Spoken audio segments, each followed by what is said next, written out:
전쟁이 대지를 집어삼키고 음모가 난무하던 시절, 아직 방직공이 아니었던 소녀는 부귀의 고치에 감싸여 비바람의 습격조차 알지 못했다. 그녀는 낭만이 가득한 대저택에서 청춘을 보냈고, 주변에는 진귀한 것들로 가득했으며 심지어 시녀들마저 아름다워 귀족들의 아청과 지역 유지들의 찬미가 늘 그녀를 따라다녔다. 전쟁의 불길이 시를 불태운 그날, 경건하게 기도하던 사제는 제단에서 목숨을 잃고, 만인의 숭배를 받던 친족들은 정원에서 참혹하게 살해당했으며, 시녀의 선열은 어깨에 둘러진 금빛 비단을 붉게 물들였다. 눈을 가린 금실이 모두 끊어지니 가려져 있던 진실이 보였다. 바람에 무너지는 고귀한 만큼이나 취약한 것은 없어. 기나긴 전쟁 속에서 금실을 짜는 자의 가문은 칼날에 갈갈이 찢겼고, 대대로 전해지던 낭만은 비극이 되었다. 저택은 폐허가 되고 소수만이 살아남았다. 한때 그녀에게 호의적이던 귀족 중 도움의 손길을 내미는 이는 아무도 없었다. 낭만, 아름다움, 쟤는 고귀함이 재앙 앞에서 무슨 소용이 있으랴. 그녀가 눈을 감고 시리에 빠져있을 때 시녀가 망가진 배틀을 가져왔다. 아가씨, 저를 위해 바늘과 실로 옷을 만들어주실 수 있나요? 그녀는 비웃으려 했지만 눈을 뜨자 아연실색할 수밖에 없었다. 시녀의 얼굴엔 그녀를 지키기 위해 생긴 흉터로 가득했다. 전 더 이상 앞을 볼 수 없지만 그래도 아가씨께서 만들어주신 옷을 입고 싶어요. 그 말을 듣자 알 수 없는 이유로 직조에 대한 갈망이 시리를 대신했다. 그렇게 무너진 벽과 폐허 속에서 낭만의 배틀이 다시 돌아가기 시작했다.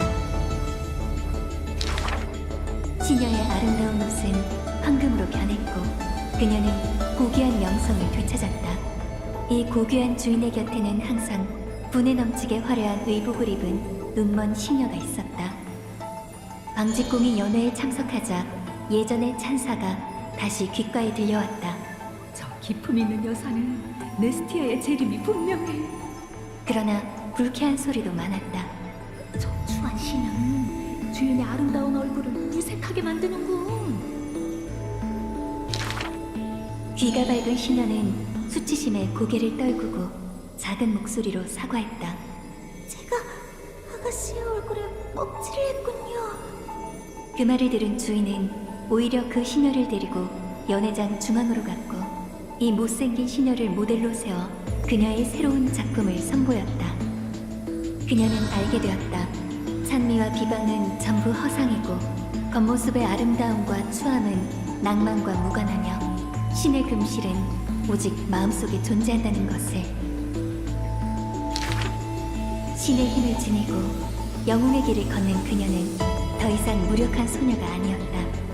그럼에도 여전히 분쟁의 재앙을 막을 수 없었다. 추한 시녀가 다시 한번 그녀를 위해 칼날을 막았고, 선열이 다시 그녀의 옷을 붉게 물들였다. 시녀의 얼굴을 본 것은 그게 마지막이었다. 상복을 꿰맬 때 그녀는 떨리는 손을 진정시키지 못해 몇 번이나 날카로운 바늘에 찔렸다. 그리고 순백의 천에서 눈물 같은 피가 흘러나왔다.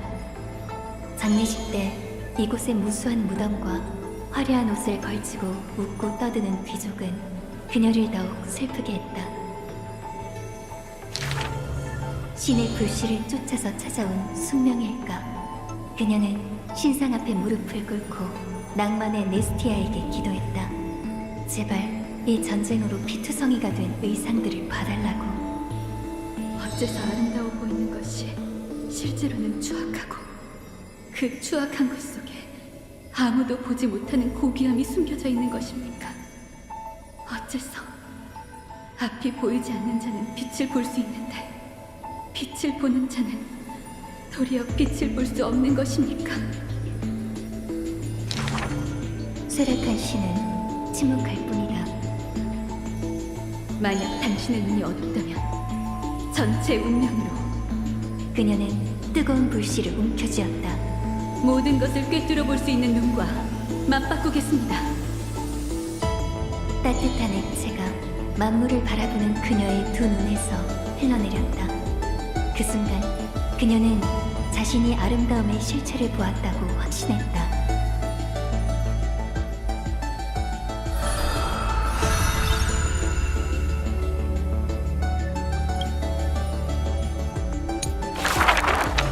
그녀는 가장 세밀한 색채와 가장 머나먼 곳의 풍경을 볼 수 있었고, 가장 깊이 숨겨진 갈망과 가장 완벽한 거짓말을 볼 수 있었다. 모든 것이 보인다는 것은 아무것도 보이지 않는 것과 마찬가지야. 온갖 시끌벅적한 환상들이 그녀의 주변을 에워쌌고, 다른 의미로 그녀의 눈을 가렸다. 그녀는 탕에 몸을 담그고 금실을 천궁 밖에 널리 퍼뜨렸다. 실 위에 맺힌 물방울이 진동하면 그녀는 눈을 감고 어렴풋이 들리는 메아리에 귀를 기울였다. 돌길을 오래 걸어 발을 다친 어머니가 맨발을 뜨거운 물에 담그는 소리를 들었고, 아이들이 목욕탕 근처에서 장난치는 소리를 들었다. 누군가의 큰 목소리도 들렸다. 황금빛 여신도 목욕탕을 좋아한대. 그녀는 저녁 혹은 아침에 홀로 목욕을 즐기는 걸 좋아한다. 물속에 늘어뜨린 금빛의 긴 머리는 금실처럼 그녀를 다시 고치처럼 감쌌다. 야누스의 성녀가 조용히 다가왔다. 성녀는 월계수의 가지를 씻듯이 두 손으로 탕 속에 물을 떠 그녀의 머리카락을 씻고 빗겨주었다. 불씨를 탈환한 자는 비로소 반신과 신은 다름이 없다는 사실을 알게 되었다. 신성으로 연결된 황금피는 자욱한 수증기 속에서만 잠깐이나마 흐를 수 있었다. 그리고 금빛 나비는 손끝에 전해지는 열기를 느꼈다. 그날 자신의 뺨을 만졌을 때와 같은 온기, 그것은 그녀의 두 눈 속에서 흘러내린 마지막 눈물이었다. 선생님, 꿈을 하나 꿨어. 그녀는 소녀처럼 호소했다. 물소리가 모든 소란과 잡음을 차단했다. 편안한 잠에 든 그녀는 아름다운 꿈을 꾸었다. 천진난만하고 세상 물정을 모르는 귀족이었던 자신을 보았고, 정원에서 옷을 재단하던 무수한 밤을 보았으며, 포도 넝쿨이 무성한 신전 앞에서 불어오는 바람을 보았다. 마지막으로 그녀는 꿈속에서 신탁을 들었다. 머나먼 음성이 성겹의 물결 넘어 전해졌지만 꿈속에서는 잘 들리지 않았다.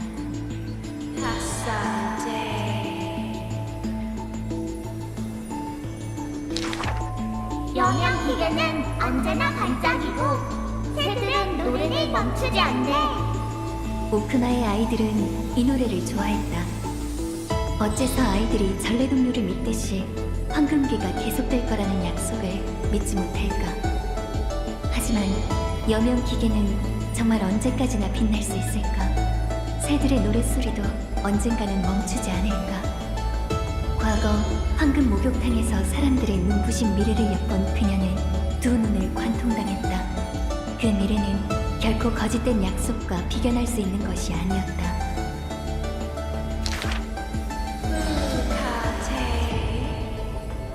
신은 그녀의 운명에 각주를 남겼다.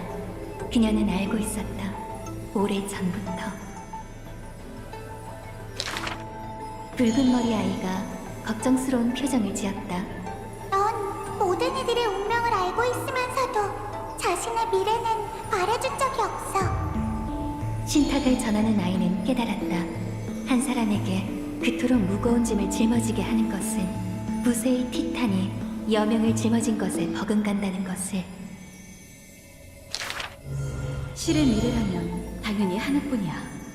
바로 인간들을 위한 아름다운 옷이 되는 것. 그녀는 아이들의 손을 잡고 함께 욕탕으로 들어가 따스한 물로 걱정을 씻어내고자 했다. 그래, 시간을 알리는 종소리가 울리기 전, 불을 쫓는 것을 심판하는 회의가 열리기 전에 지금의 아름다운 꿈과 눈물처럼 따스한 물의 온기를 헛되이 하지 말자. 그녀는 평안히 잠든 운명을 품에 안고 혼자 중얼거렸다. 언젠가 화려한 옷을 입을 자여, 실의 무게를 견뎌주세요.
엄숙한 의회는 여전히 소란스럽고 미래의 운명은 논쟁 속에서 촛불처럼 흔들렸다. 성에서 스스로를 지킬 것인가, 아니면 불꽃을 쫓을 것인가. 무엇이 올바른 선택인지는 아무도 모른다. 두렵도다. 평범한 인간이 어찌 신을 모독하려 하는가? 걱정이에요. 평범한 인간이 세상을 재창조할 수 있을 리가요. 의심스러워요. 신탁이 거짓이면 어떡하죠? 아주 먼 옛날 성녀는 각 나라를 위해 최초의 신탁을 전했다. 다들 문에서 들려오는 소리에 귀 기울여줘. 그녀는 신의 이름으로 사람들에게 희망을 전달했다. 비록 자신이 길을 잃더라도 그녀는 세상이 나아가야 할 길을 가리켰다. 그가 말하길 신들을 토벌하라. 그녀는 지난 여정을 기억하고 있다. 율법의 여제는 불을 쫓는 깃발을 높이 들고 삼상의 신탁은 천하의 영웅을 이끌었다. 그들은 새로운 세상을 창조하기로 맹세했다. 대지는 그들로 인해 울리고 바다는 그들을 위해 넘실거렸다. 운명의 저울이 격렬하게 진동하다가 마침내 서서히 평온해졌다. 티탄의 불씨가 이쪽 끝에 놓여있고 동료의 피는 저쪽 끝에 말라있다. 아이들은 한 명 한 명의 영웅들을 결말로 이끌었지만 그들의 눈에는 여전히 종점이 보이지 않았다. 선생님, 부디 주저하지 마. 황금의 방직공이 그녀의 눈물을 닦아주며 말했다. 세계는 여전히 네가 가리킨 길을 걷고 있어. 세상의 모든 것이 변했지만 신탁은 여전히 존재했다. 그가 말하길 불씨를 반환하라. 엄숙한 의회는 여전히 소란스럽고 미래의 운명은 논쟁 속에서 촛불처럼 흔들렸다. 굴복할 것인가 아니면 이루지 못한 대업을 이어나갈 것인가. 무엇이 올바른 선택인지는 아무도 모른다. 그만 멈추는 게 어떻겠나? 난 그저 지금의 삶이 변함없길 바랄 뿐이라네. 이제 그만하죠. 우리는 이미 충분한 성과를 거뒀어요. 이젠 좀 쉬어요. 백성들은 그저 안정된 삶을 원할 뿐이라고요. 오늘날의 갈등은 과거와 다를 바 없다. 하지만 지금 물러서면 미래는 오지 않는다. 아이는 이제 방황하지 않고 운명의 안개에 대한 두려움을 떨쳐냈다. 다들 문에서 들려오는 소리에 귀 기울여줘. 그녀는 수많은 문을 넘나들며 또 한 번 사람들의 마음을 밝히기 위해 불타오를 것이다. 아이들은 거리로 날아가 주민들의 신앙을 다시 일깨우고자 했다.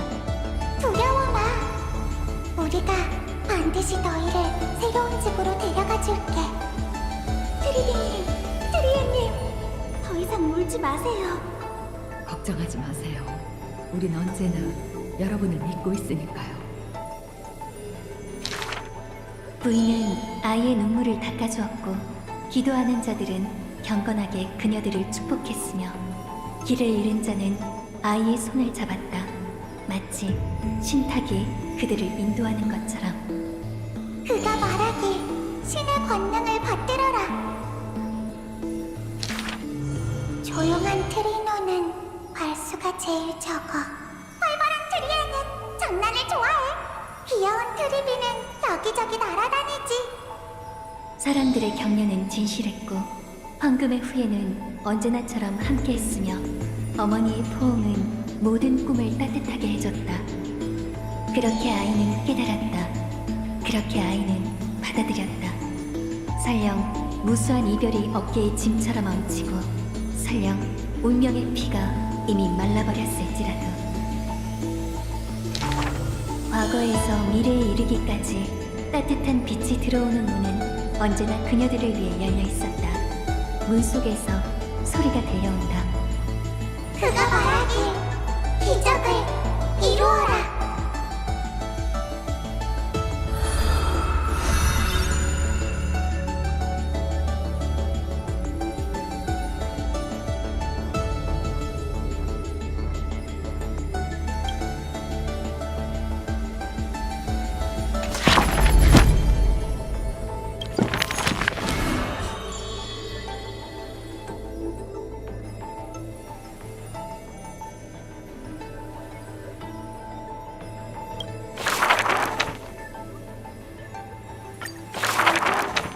한 도둑이 몇 가지 이야기를 들려주었다. 첫 번째 이야기의 제목은 황금 사과. 가장 아름다운 사람에게 줄 필요는 없어. 그 도시의 이름은 파파스. 네스티아의 금빛이 그곳을 비추었다. 도시 중앙에는 황금 사과나무가 심어져 있었고 오직 가장 아름다운 사람만이 황금 사과를 딸 수 있었다. 미인 선발대회가 예정대로 개최되었다. 미녀들이 늘씬한 팔을 쭉 뻗으며 머리 위 사과를 따려고 애썼다.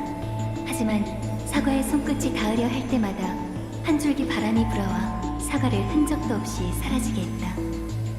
흥미를 잃은 구경꾼들은 모두 자리를 떴고 오직 한 명의 아주 못생긴 소녀만이 남았다.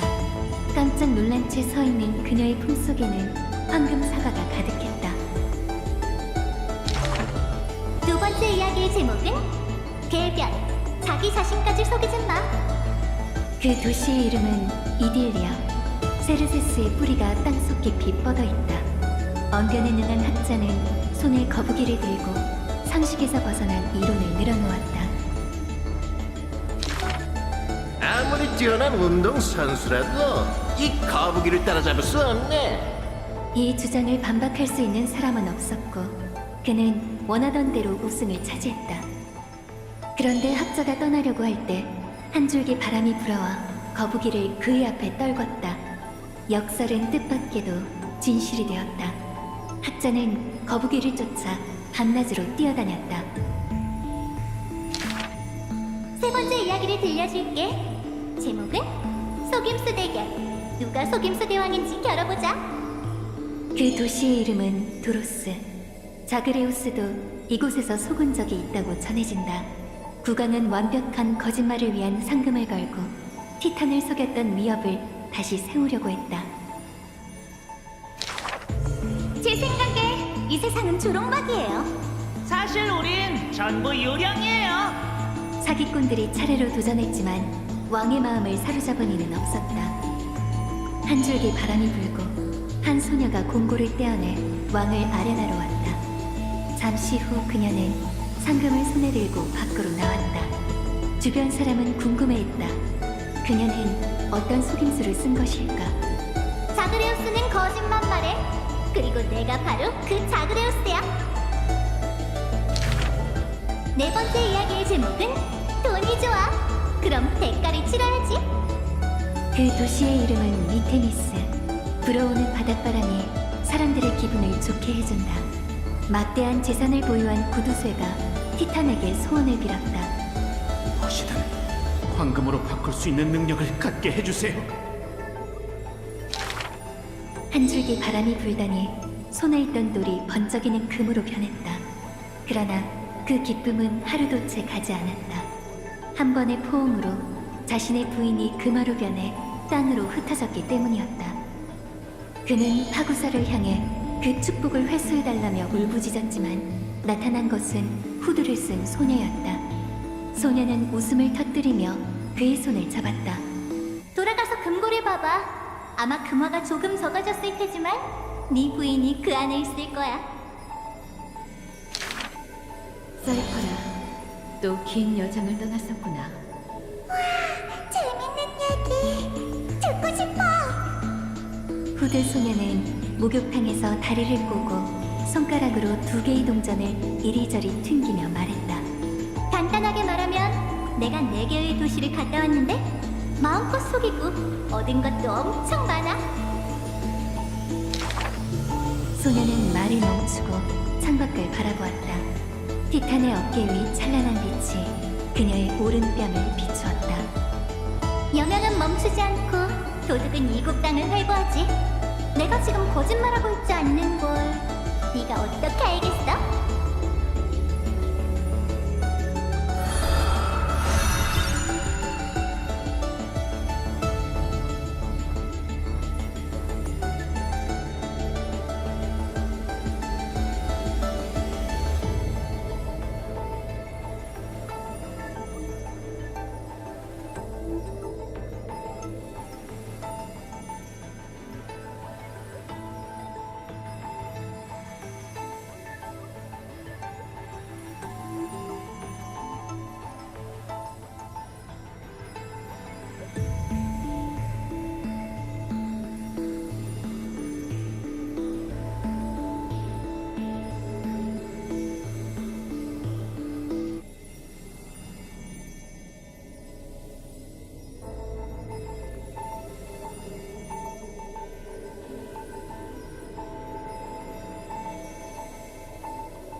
도로스 외곽의 한 작은 직조공방. 머리가 희끗한 노부인은 안에서 분주히 실을 뽑고 그녀의 영리한 아이는 문 밖에서 배회하고 있다. 비단실이 배틀에서 부드럽게 뽑아져 나왔다. 어떤 것은 아침처럼 부드럽게 빛나고 어떤 것은 밤처럼 쓸쓸하고 어스레했다. 노부인은 한평생 가난했지만 그녀는 장사를 하며 단 한 번도 거짓말한 적 없었다. 우리 착한 아가, 절대 이유 없이 거짓말을 하면 안 된단다. 정직한 사람만이 사람들의 마음을 얻을 수 있어. 아이는 웃으며 알겠다고 했지만 마음속으로는 뒤에 있는 물질적 욕망이 넘쳐나는 거리로 이끌렸다. 노부인은 아직 몰랐다. 그녀가 만든 하얀색 치마가 이미 교활한 진흙으로 물들었다는 것을. 부인, 흰 비단 한 필 얼마요? 균형의 동전 2,000립만 주게 젊은이. 정직한 가격은 미미한 수익만을 가져올 뿐이었다. 이런 식으로 장사하다간 우리 평생 가난하게 살 거라고요. 아이는 할머니를 원망하며 입에서 수많은 잔꾀를 쏟아냈다. 노부인은 끝까지 듣고는 말없이 미소를 지으며 어둡게 물들인 비단으로 아이를 위해 망토를 만들어 주었다. 내일 비단 몇 필을 가지고 성 안으로 가서 한번 너의 꾀를 시험해보렴. 도로스 성 안의 화려하고 번화한 모습은 마음과 말을 복잡하고 혼란스럽게 만들었다. 귀가 밝고 말솜씨가 뛰어나다고 자부하던 꼬마 아이도 그 수많은 변덕스러운 얼굴들을 당해낼 수 없었다. 빈손으로 돌아온 아이는 분노로 가득했다. 도적의 신에게 맹세합니다. 전 반드시 그들의 주머니를 털어버리겠어요. 할머니는 웃으며 실을 뽑는 것을 멈추고 조촐한 저녁을 내놓았다. 바보 같은 아가, 그런 맹세는 티탄에게 하는 게 아니란다. 달빛이 떠오를 때쯤 화려한 비녀 하나가 노부인의 하얀 머리를 감싸 올렸다. 아이는 깜짝 놀란 노부인에게 미소를 지었다. 오늘 전 빈손으로 돌아온 게 아니에요. 하얗게 센 머리 위 화려함은 사람들의 눈길을 사로잡았고 오만한 비녀의 원래 주인이 그것을 되찾으러 왔다. 꼬마 아이가 기지로 얻어낸 4개의 보상은 거짓말 속에 훔친 작물이 되어 있었다. 노부인은 황급히 죄를 인정하고 실제하지 않는 죄를 사실로 만들었다. 도로스의 율법은 연좌제로 처벌한다. 노부인은 마지막까지 비밀로 했던 사실을 털어놓으면서까지 아이를 변호했다. 아니, 이 아이는 내가 길에서 거둔 고아일 뿐이네. 사람들은 이를 거짓말이라 생각했지만 아이는 자신의 할머니가 거짓말에 서툴다는 사실을 알고 있었다. 마치 그녀가 자신의 부모님의 행방에 대해 말할 때처럼. 그들은 아주 멀리 있는 도시에 있단다. 아이는 이렇게 간단한 거짓말을 단 한 번도 들추어내지 않았다. 도망치지 마! 거기서! 교활한 녀석 같으니! 어서 도망치거라, 사이퍼라! 빨리! 거짓말은 직조 공방을 무너뜨렸고 노부인의 명성을 찢어발겼으며 아이에게 죄를 짊어지었다. 집안의 화롯불은 하나의 거짓말이었고 결국 또 다른 거짓말로 인해 그 불이 꺼지게 되었다. 하지만 수법이 조금 더 정교했다면 그 화롯불은 계속 타오를 수 있었을까? 아이는 망토를 뒤집어 쓴 채 어두운 밤속으로 사라졌다. 도적의 신에게 맹세합니다. 그 후 그녀는 빈손으로 돌아오는 법이 없었으며 그녀가 내뱉는 말은 모두 거짓말이었다. 다만 그때 아이는 아직 깨닫지 못했다. 그날 사람들이 탐냈던 것은 그 화려한 비녀가 아닌 자신의 몸속에 흐르는 금빛 신혈이라는 것을.